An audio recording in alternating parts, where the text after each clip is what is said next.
I don't need to speak your name, but they can see it in my face. Always have 6 times when you walk away from me. 2 times for tomorrow's long drive, 4 times for today's goodbye. Damn, 6 times when you walk away from me.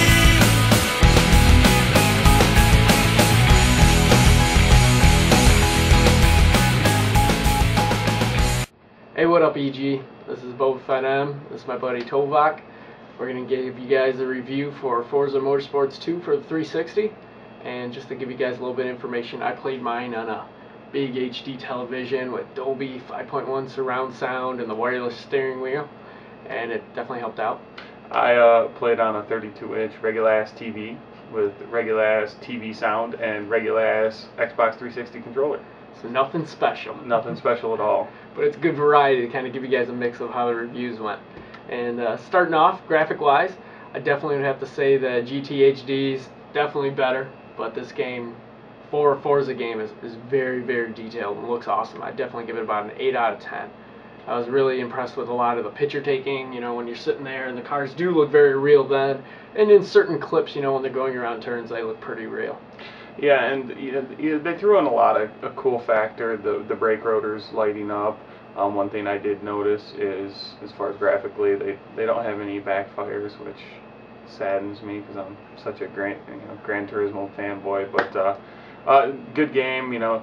I love it on the HD. Not such a fan on the regular ass TV. Sound-wise, the game was fantastic in sound on the Dolby. It sounded amazing. I mean, if not better than just the GT HD. And then the soundtrack included with the car game is fantastic. It's not anything like your Need for Speed with all your rap music. It's got a good mixture. Absolutely.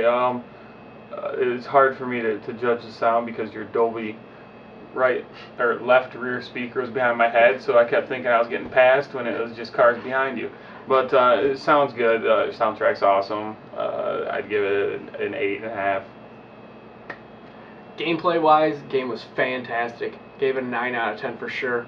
It's definitely a buy for anyone that's in the cars in any single way. You can definitely feel it with the steering wheel. I mean, it gives you the force feedback just when you're going around a turn. You're feeling your tires squeal and it kind of jerks it. It's definitely awesome, and it's definitely awesome that they added so many different things into this part of the game, where you get the different customization, you get all this big multiplayer edition where you can do the auction house and sell your cars off.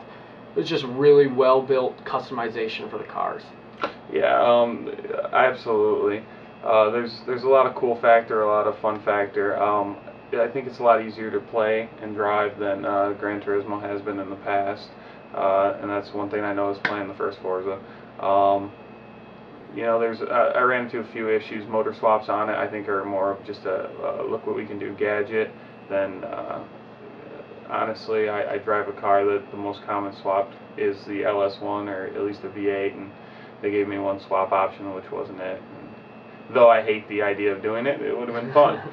But there's a lot of wow factor. Yeah, great game to play. I haven't set it down except when I was at work, and I actually took some time off work to play it. So it's fun. Yeah, 9.5, easy. The only thing that I noticed with gameplay wise is that when you're doing the modifications with the engines and that, something like spark plugs can add like 45 horsepower, which is a little unfair, not real at all. So. Yeah, it stretches the truth in a few areas, but yeah, fun game. Fun cycle, definitely worth a 9 out of 10. This is a good game that you can just keep coming back to over and over and over, especially with the online part. I mean, not just that, just the customization. You can sit there for hours just designing your car. I know Tovock here. Yeah, half the time I've had the game in, I've been doing some painting and vinyls down the side, and actually trying to get print out my Fast and Furious Eclipse because, well, you have to. It's a car game. Got to bring back some Fast and Furious. But yeah, absolutely. I see myself spending more time probably doing customizations to cars than actual driving. The driving's fun, but I'm kind of an artsy guy. God, that sounds gay. But and I love it. It's great. As a matter of fact, we were impressed with the amount of layers we could do on a car. On one car side, I think I had like 60 layers, and it still was letting me have more. Goes up to 1,000, so it isn't like you'll ever max that out unless you're sitting there for days trying to edit everything down. Absolutely. Yeah. But yeah, I'm gonna be playing it for a while. Yeah, for sure. overall, the game's a great game. Definitely a buy, even for some people who might not be in the cars a whole lot, but at least like a good simulation type game. No, it's not no Ridge Racer where it's extremely fake and you're sliding all around. So, but it's still very easy to just pick up and grab, especially with all the different things like the stability control, the traction control, all those on.